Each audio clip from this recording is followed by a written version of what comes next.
Chief justice of India DY Chandrachud ने एक बातचीत के दौरान अपने पिता और देश के पूर्व सीजेआई वाईवी चंद्रचूड़ के कुछ जजमेंट्स को पलटने के सवाल पर पहली बार बड़ा ही दिलचस्प जवाब दिया है। एनडीटीवी से बातचीत में सीजेआई चंद्रचूड़ ने कहा कि एक जजमेंट होता है। बतौर जज आपको अपने दिमाग और तर्क शक्ति का इस्तेमाल करना होता है। आपको ये पता तो होता ही है कि ये जजमेंट किसका है जिसे आप पलटने जा रहे हैं या खिलाफ में फैसला देने वाले हैं। मुझे भी पता था कि मैं अपने पिता के फैसले को पलट रहा हूं, लेकिन एक जज के तौर पर हमारी ट्रेनिंग ही इस तरह से होती है। आपको बता दें कि ऐसा उन्होंने एक नहीं बल्कि दो बार किया और इससे वे खूब सुर्खियों में भी छाए थे।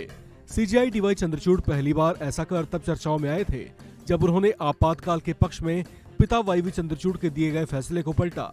ये वो समय था जब जस्टिस डीवाई चंद्रचूड़ 2017 में सुप्रीम कोर्ट के उन 9 जजों की संविधान पीठ का हिस्सा थे जिसने निजता के अधिकारों को मौलिकता अधिकार माना था और 1975 में आपातकाल को सपोर्ट करने वाले एक विवादित आदेश को पलट दिया था। दरअसल जस्टिस चंद्रचूड़ के पिता जस्टिस वाईवी चंद्रचूड़ ने देश में आपातकाल लगाने के राष्ट्रपति के आदेश को बरकरार रखा था, जबकि देश पर आपातकाल थोपने का तत्कालीन इंदिरा गांधी सरकार का फैसला पूरी तरह से राजनीतिक था। आपातकाल के समय कांग्रेस की तत्कालीन सरकार ने लोगों के लोकतांत्रिक अधिकारों का दमन किया था, जबकि विरोधी दल के बहुत से नेताओं को जेल में बंद कर दिया गया था। यहां तक कि प्रेस की अभिव्यक्ति की आजादी भी छीन ली गई थी। दूसरी बार सीजेआई डीवाई चंद्रचूड़ तब सबसे ज्यादा चर्चाओं में आए थे जब उन्होंने दूसरी बार अपने पिता पूर्व जस्टिस वाईवी चंद्रचूड़ के फैसले को पलट दिया था। जब आपातकाल लगाया गया था तब 5 जजों की बेंच, जिसमें डीवाई चंद्रचूड़ के पिता वाईवी चंद्रचूड़ भी शामिल थे, वे उनके साथ 3 अन्य जजों की राय जो इस बात पर सहमत थे कि आपातकाल के दौरान लोगों के मौलिक अधिकारों को निलंबित किया जा सकता है और अपने अधिकारों की रक्षा के लिए लोग अदालतों का दरवाजा नहीं खटखटा सकते, जबकि उस पीठ के 5वें जज जस्टिस खन्ना की राय इससे अलग थी।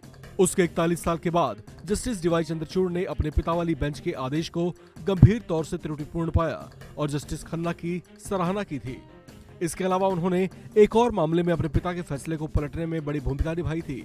वो था व्यभिचार से जुड़ा कानून। साल 2018 में जस्टिस चंद्रचूड़ उस बेंच के सदस्य थे जिसने व्यभिचार कानून को खारिज कर दिया था। इन्हीं की सदस्यता वाली बेंच के फैसले के बाद अडल्ट्री देश में अपराध नहीं रहा, जबकि इनके पिता वाईवी चंद्रचूड़ ने साल 1985 में व्यभिचार कानून को संवैधानिक तौर से मान्य करार दिया था। इस खबर में फिलहाल इतना ही। बाकी अपडेट्स के लिए आप बने रहिए वन इंडिया हिंदी के साथ।